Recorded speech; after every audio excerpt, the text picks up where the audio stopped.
My brother dumped my fiancée years ago because he was bored. Last weekend, he proposed to her at family dinner to prove I stole her. My brother Mark has been the golden child his entire life. Whatever he wanted, he got. Whatever he did was excused. He hated the idea of me having anything he didn't have and would go out of his way to one-up me on everything. When we were younger, he convinced my parents to let him take my car whenever he wanted because he crashed his and they didn't want him to feel bad about it. Years of that treatment pushed me to go low contact with him the moment I moved out. What I didn't know during that time was that Mark had briefly dated a woman named Jen. They were only together for about a month before he dumped her because he got bored and didn't want to settle down. I never met her, and he never mentioned her. A few years later, I moved back home and met Jen at a bar completely by coincidence. She was easily the most beautiful and intelligent woman I had ever met. We hit it off immediately and started dating shortly after. I had no clue she was Mark's ex until months later when things got serious and I finally introduced her to my family. I showed my parents pictures at dinner, and when the phone got passed to Mark, he completely lost it. He started screaming that I was a terrible brother for dating his ex and demanded I break up with her immediately. I refused. When I asked Jen about it, she confirmed they dated briefly and explained that he was the one who ended things because he didn't want commitment. I figured Mark would get over it eventually, and after a few weeks, he stopped bringing it up. I thought we were past it. On Jen's birthday this year, I took her out to dinner with both of our families and her closest friends. I got down on one knee and proposed. She said yes. Mark blew up again in front of everyone, yelling about how I was rubbing it in his face. My sisters and I shut him down immediately, and the rest of the night went on without him. After that, I barely saw Mark for 2 months. I assumed he went low contact with me, which I honestly preferred. Then out of nowhere, he invited me and Jen to a family dinner at his apartment. My parents and sisters were going too, so we figured it was safe and agreed to show up. Dinner was normal, nothing fancy. Afterward, we moved to the living room to talk and everything seemed fine. About 30 minutes into the conversation, Mark stood up and said he had an announcement. He gave this long speech about how happy he was to have his family together for such a big moment.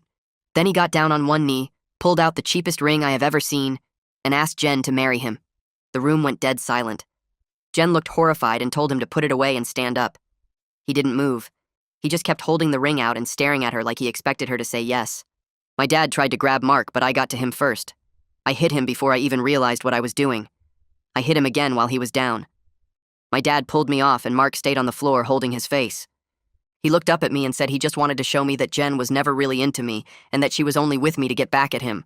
Get back at him for what I will never understand. My parents rushed me and Jen out of the apartment before it could escalate further. They promised they would talk to him. It has been 4 days since that dinner, and I have not heard a single word from Mark or my parents. Jen has been quiet too. She keeps saying she's fine, but I can tell something is bothering her. Last night I woke up at 3 in the morning and she wasn't in bed. I found her sitting in the kitchen in the dark staring at her phone. When I asked what she was doing, she locked the screen immediately and said nothing. I didn't push it. This morning after she left for work, I checked the phone records on our family plan. There were 47 text messages between her and Mark in the last 4 days. I haven't opened them yet. I'm not sure I want to know what they say.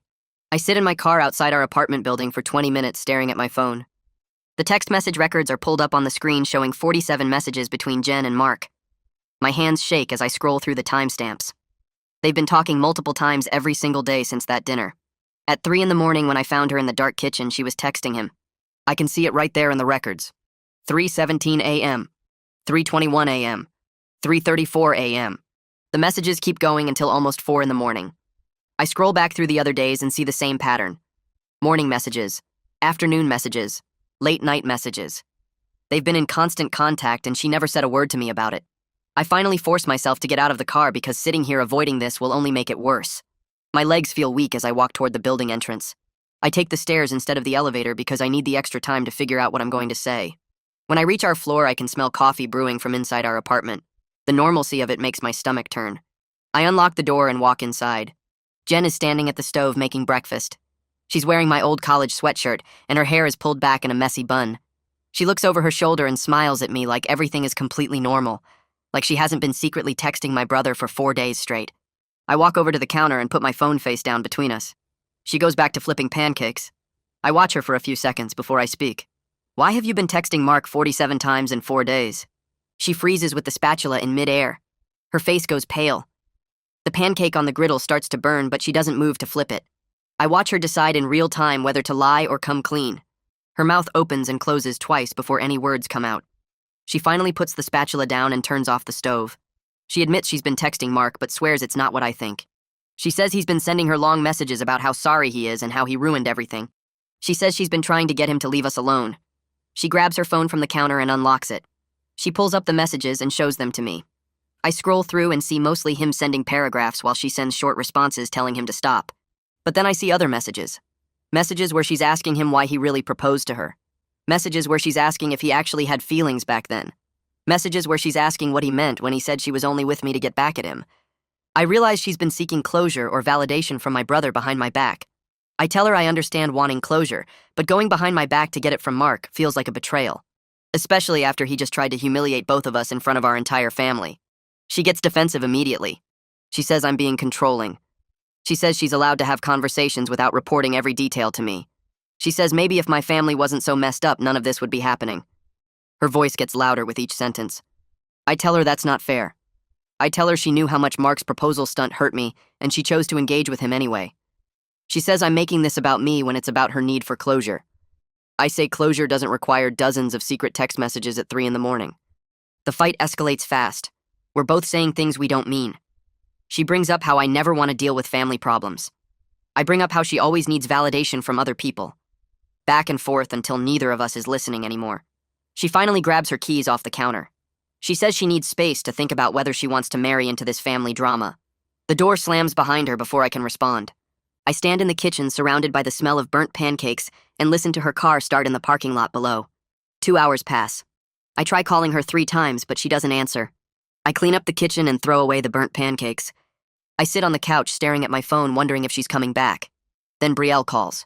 She says Mom and Dad want to have a family meeting tonight without Jen there. I tell her I'm not interested in another ambush where they make excuses for Mark. She promises this time is different. She says Mark showed up at their house yesterday crying about how I ruined his life by stealing his ex-girlfriend. Brielle says our parents are finally starting to see how manipulative he's being. I'm not holding my breath, but I agree to come. That evening, I drive to my parents' house. Mark isn't there, but the tension is thick as Mom serves coffee with shaking hands. Dad starts by saying they've been doing a lot of thinking about the family dynamics. He says they realize they may have been too lenient with Mark over the years.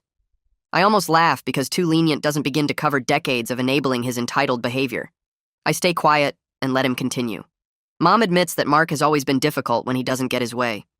She says they've made excuses because he was their first child and they didn't want to damage his confidence. She says when he came over crying yesterday about me stealing Jen, she finally saw how delusional he's become. She says he genuinely believes Jen belonged to him and I took something that was his. Dad adds that they've decided Mark needs to see a therapist.